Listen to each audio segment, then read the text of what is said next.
बोलो शिव पार्वती की जय हो। शिव पुराण में माया निर्मित नगर में शील निधि की कन्या पर मोहित हुए नारद जी का भगवान विष्णु से उनका रूप मांगना, भगवान का अपने रूप के साथ उन्हें बानर का सा मुंह देना, कन्या का भगवान को वरण करना और कुपित हुए नारद शिव गणों को श्राप देना। सूत जी कहते हैं, महर्षियों, जब नारद मुनि इच्छा अनुसार वहां से चले गए तब भगवान शिव की इच्छा से माया शिव सारद श्री हरि ने तत्काल अपनी माया प्रकट की। उन्होंने मुनि के मार्ग में एक विशाल नगर की रचना की जिसे का विस्तार 100 योजन था। वह अद्भुत नगर बड़ा ही मनोहर था। भगवान ने उसे अपने बैकुंठ लोक से भी अधिक रमणीक बनाया था। नाना प्रकार की वस्तुएं उस नगर की शोभा बढ़ाती थी। वह स्त्रियों और पुरुषों के लिए बहुत से विहार स्थल थे। वह श्रेष्ठ नगर चारों वर्णों के लोगों से भरा था। वह शील निधि नामक ऐश्वर्यशाली राजा राज करते थे। वह अपनी पुत्री का स्वयंवर करने के लिए उद्यत थे। अंत उन्होंने महान तपस्या का आयोजन किया था। उनकी कन्या का वर्णन करने के लिए उत्सुक हो चारों दिशाओं से बहुत से राजकुमार पधारे थे, जो नाना प्रकार की वेशभूषा तथा सुंदर शोभा से प्रकाशित हो रहे थे। उन राजकुमारों से वह नगर भरा हुआ दिखाई देता था। ऐसे सुंदर राज नगर को देखकर नारद जी मोहित हो गए। वह राजा शील निधि के द्वार पर गए। मुनि शिरोमणि नारद को आया देख महाराज शील निधि ने श्रेष्ठ रत्नमय सिंहासन पर बिठाकर उनका पूजन किया। तत्पश्चात अपनी सुंदरी कन्या को, जिसका नाम श्रीमती था, बुलाया और उससे नारद जी के चरणों में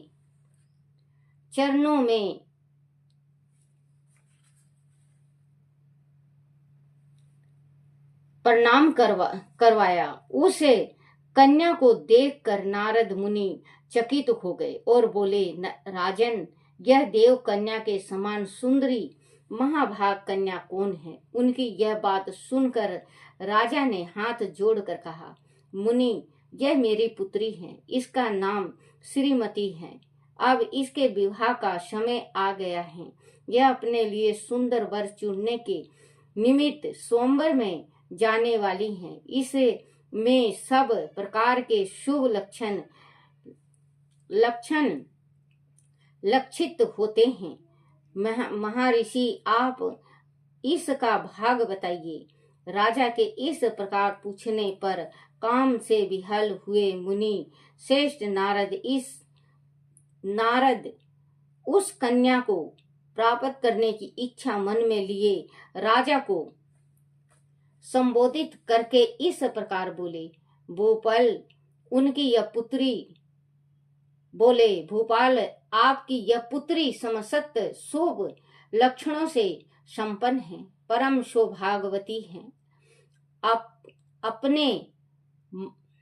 आपने महान भाग के कारण यह धन्य है और वह लक्ष्मी की भांति समस्त गुणों की आगार है। इसका भावी पति निश्चय ही भगवान शंकर के समान वैभवशाली, सर्वेश्वर, किसी से पराजित न होने वाला, वीर, काम विजयी तथा संपूर्ण देवताओं में श्रेष्ठ होगा। बच्चों, कहते हैं कि जिस टाइम काम सिर चढ़ के बोलता है उस टाइम इंसान अंधा हो जाता है, उसको चारों तरफ नहीं दिखाई देता। तो बच्चों, ऐसी स्थिति अगर कभी आपके साथ आ जाए तो भगवान प्रभु का नाम रटते रहो, ओम नमः शिवाय, ओम नमः शिवाय। क्योंकि ओम शांति शांति शांति, इसी से शांति मिल सकती है। नहीं तो काम जिस पे, देखो ये तो काम बीजे था, नारद जी काम बीजे था, लेकिन अभिमान हो गया था। जिस स्थान पे इन्होंने तप किया था वो स्थान शिव जी का था। शिव जी ने पहले काम को भस्म किया था वहां पे।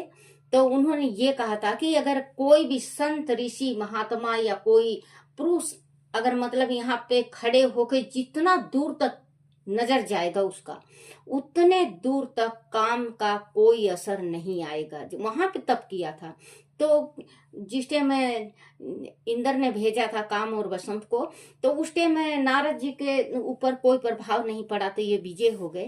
तो ये शंकर जी के पास गए, फिर ब्रह्मा जी के पास गए। उन्होंने कहा कि चलो काम जीत गए हो, ये चीज लिखाने की है, लेकिन आप मेरे से कह दिए हो, किसी से मत कहना। वो विष्णु भगवान से जाके कहता है। शिव जी ने कहा था, ब्रह्मा जी ने भी कहा था कि विष्णु भगवान को मत कहना, लेकिन नारद जी नहीं माने। नारद जी ने जाके विष्णु भगवान से अपना सारा कहा कि मैं काम को जीत गया। शिव बोले काम को जीत नहीं सके और मैं काम को जीत गया। तो भगवान तो छलिया ही है, अंतर्यामी है। ये भगवान ने एक नगर बसा दिया नारद जी के अभिमान को चूर करने के वास्ते, क्योंकि भगवान रक्षा भी करते हैं। हम ये सब कह देते हैं कि परमात्मा रक्षा नहीं करते, भगवान हर एक कदम कदम पे रक्षा करते हैं। जैसे आप पूजा पाठ करने लगो, आप भक्ति करने लगो, तो आपका भक्त जो भक्ति का मार्ग है उसको साफ करते जाएंगे भगवान। क्योंकि भक्ति का मार्ग में अड़ंगा बहुत आता है, बहुत ही ज्यादा आता है। भक्ति का मार्ग जो अपनाता है बहुत संकटों से ऊपर चढ़ता है। तो वही विष्णु भगवान सोचे कि ये तो काम के वश में हो चुका है, ये तो काम के नहीं, सॉरी बच्चों, ये तो इसके तो दिल में अभिमान, और सन्यासी के दिल में अभिमान नहीं होना चाहिए। नारद जी के दिल में अभिमान हो चुका है। तो नारद जी के वास्ते भगवान ने एक नगरी रची। नगरी में राजा हुआ, सुंदर सी राजकुमारी हुई। उसको नारद जी ने देख के लोभित हो गए, मोहित हो गए उनके ऊपर। कह रहे हैं कि इनको तो शिव जी के जैसे पति मिलेंगे, ये तो जो, और देखो ना ये भी कह चुके कि जो काम को जीत चुका है वैसा पति मिलेगा। क्योंकि काम को जीत के नारद जी आए थे, वो अपना भी मिला दिए कि जो काम को जीत के आएगा वैसे पति मिलेंगे। तो कहते हैं कि भगवान किसी का नहीं रखते, भगवान सबको बराबर देते हैं। जो अभिमान करता है उसका अभिमान तोड़ते हैं। जो बच्चों, किसी ने कहा है कि संसार में हम आए हैं, देखो खाली हाथ आए हैं, खाली हाथ जाएंगे, 2 गज कपड़े मिला नहीं मिला। वैसे ही राजा का, वैसे ही प्रजा का, चाहे वह कंगाल हो चाहे अमीर हो, कोई साथ में अपना दौलत नहीं ले जाता, सिर्फ मुंह का मीठा बोल जाता है। और बच्चों, जैसे मान लो अभिमान है, तो भगवान कहते हैं भगवान के लाठी में आवाज नहीं होती, कब पड़ जाए। बच्चों, आज हम राजा हैं, परमात्मा को अगर मंजूर नहीं है तो कल हम कंगाल हो जाएंगे।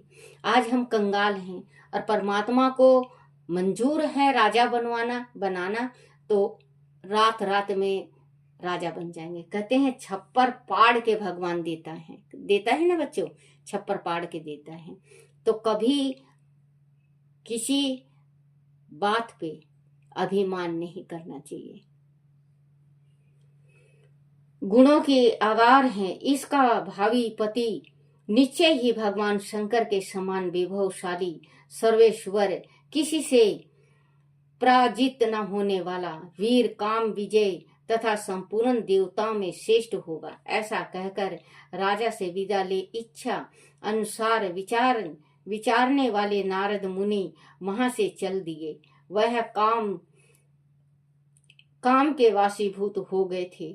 शिव की माया ने उन्हें विशेष मोह में डाल दिया था। यह मुनि मन ही मन सोचने लगे कि मैं इस राजकुमारी को कैसे प्राप्त करूं।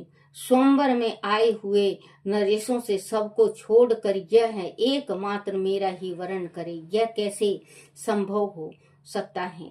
समस्त नारियों को स्वदृश सर्वथा प्रिय होता है। स्वदृश को देखकर ही वह प्रसन्न पूर्वक मेरे अधीन हो सकती है, इसमें संशय नहीं है।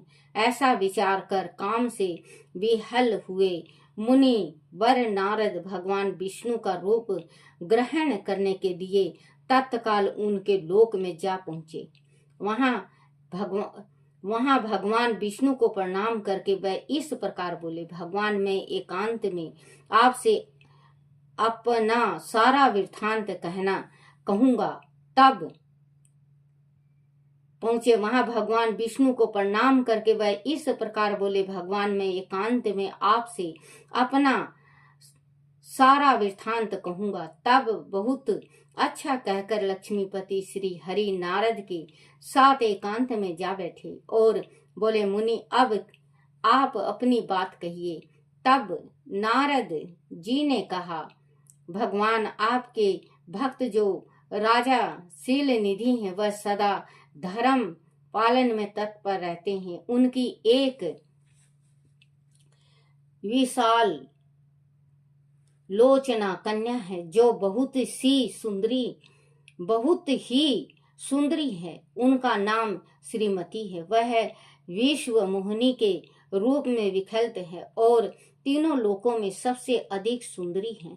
प्रभु आज मैं शीघ्र ही उस कन्या से विवाह करना चाहता हूँ। राजा शील निधि ने अपनी पुत्री की इच्छा से स्वयंवर रचा है, इसीलिए चारों दिशाओं से वह सहस्त्रों राजकुमार पधारे हैं। नाथ मैं आपका प्रिय सेवक हूँ। अंत आप मुझे अपना स्वरूप दे दीजिए, जिससे राजकुमारी श्रीमती निश्चय ही मुझे वर ले।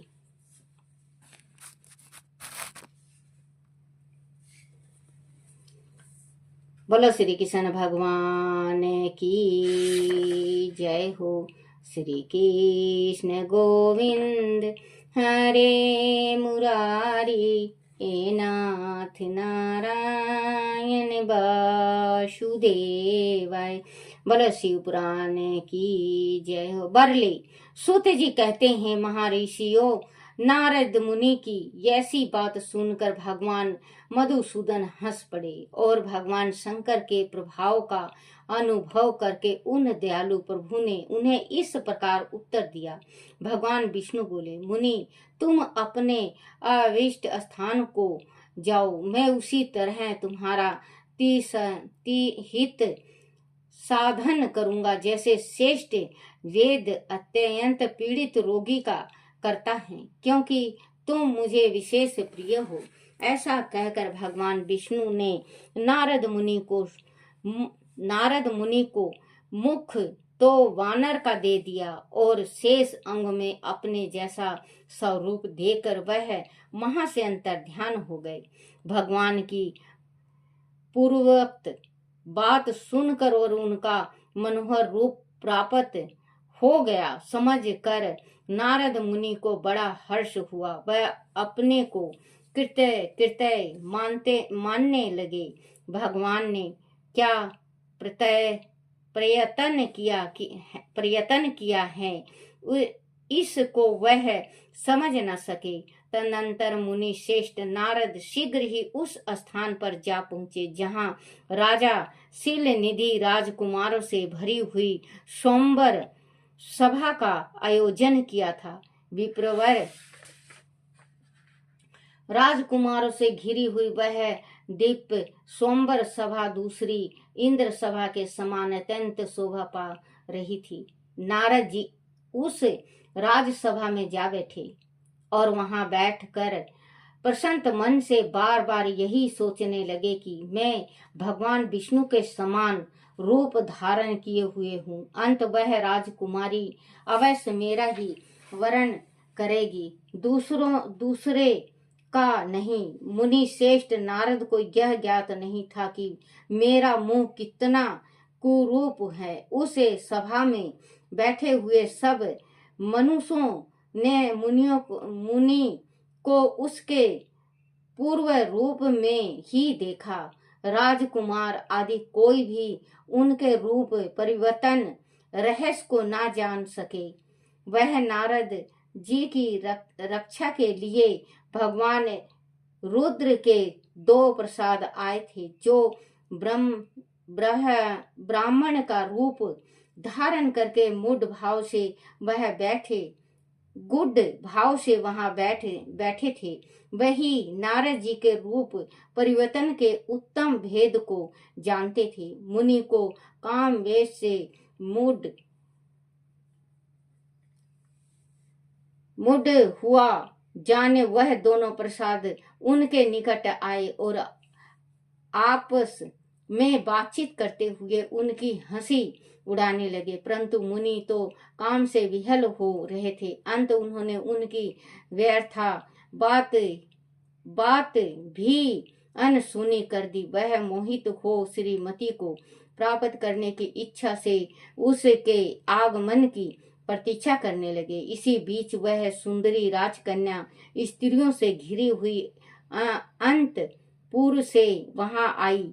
उसने अपनी हाथ में सोने की एक सुंदर माला ले रखी थी। वह शुभ लक्षण राजकुमारी स्वयंवर के मध्य भाग में लक्ष्मी के समान खड़ी हुई अपूर्व मध्य शोभा पा रही थी। उत्तम व्रत का पालन करने वाली वह शुभ भूप कन्या माला हाथ में लेकर अपने मन के अनुरूप वर का अन्वेषण करती हुई सारी सभा में भ्रमण करने लगी। नारद मुनि का भगवान विष्णु के समान शरीर और वानर जैसा मुंह देखकर वह कुपित हो गई और उनकी ओर से दृष्टि हटाकर प्रसन्न मन से दूसरी ओर चली गई। स्वयंवर सभा में अपने मनोमंचित वर को न देखकर वह भयभीत हो गई। राजकुमारी उस सभा के भीतर चुपचाप खड़ी रह गई। उसने किसी के गले में जयमाला नहीं डाली। इतने में ही राजा के सामने वेश भूषण धारण किए भगवान विष्णु वहां आ पहुंचे।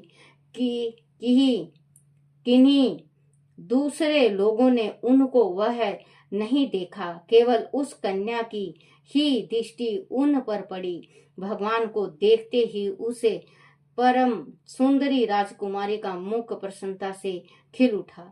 उसने तत्काल ही उसके कंठ में वह माला पहना दी। राजा का रूप धारण करने वाले भगवान विष्णु उस राजकुमारी को साथ लेकर तुरंत अदृश्य हो गए और अपने धाम में जा पहुंचे। उधर सब राजकुमार श्रीमती की ओर से निराश हो गए। नारद मुनि तो काम वेदना से आतुर हो रहे थे, इसीलिए वह अत्यंत विहल हो उठे। तब वह दोनों विप्रधारी ज्ञान विशारद रुद्रगण काम विहल नारद जी से उसी क्षण बोले। रुद्रगणों ने कहा, हे नारद, हे मुनि, तुम व्यर्थ की काम से मोहित हो रहे हो और सौंदर्य बल से राजकुमारी को पाना चाहते हो। आप अपना बानर के समान गुणित मुंह तो देख लो। सूत जी कहते हैं, महर्षियों, उस रुद्र गणों का यह वचन सुनकर नारद जी को बड़ा विस्मय हुआ। वह शिव की माया से मोहित थे। उन्होंने दर्पण में अपना मुंह देखा। बानर के समान अपना मुंह देखे वह तुरंत ही क्रोध से जल उठे और माया से मोहित होने के कारण उन दोनों शिव गणों को वह श्राप देते हुए बोले, अरे तुम दोनों ने मुझे ब्राह्मण का उपहास किया है। अंत तुम ब्राह्मण के वीर से उत्पन्न राक्षस हो जाओ। ब्राह्मण की संतान होने पर भी तुम्हारे आकार राक्षस के समान ही होंगे। इस प्रकार अपने लिए श्राप सुनकर वह दोनों ज्ञानी शिरोमणि शिवगण मुनि को मोहित जानकर कुछ नहीं बोले। ब्राह्मणों वह सदा सब घटनाओं में भगवान शिव की ही इच्छा मानते थे। अंत उदासीन भाव से अपने स्थान को चले गए और भगवान शिव की स्तुति करने लगे। बोलो शिव पार्वती की जय हो। ओम नमः शिवाय, ओम नमः शिवाय, ओम नमः शिवाय बाबा, ओम नमः शिवाय, ओम नमः शिवाय शंभो, ओम नमः शिवाय, ओम नमः शिवाय भोले, ओम नमः शिवाय, ओम नमः शिवाय, ओम नमः शिवाय, ओम नमः शिवाय भोले, ओम नमः शिवाय।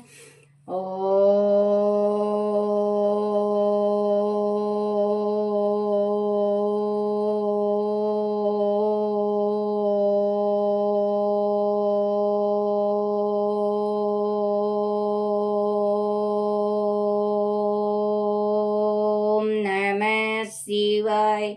बोला शिव पार्वती की जय हो। शिव पुराण की जय हो।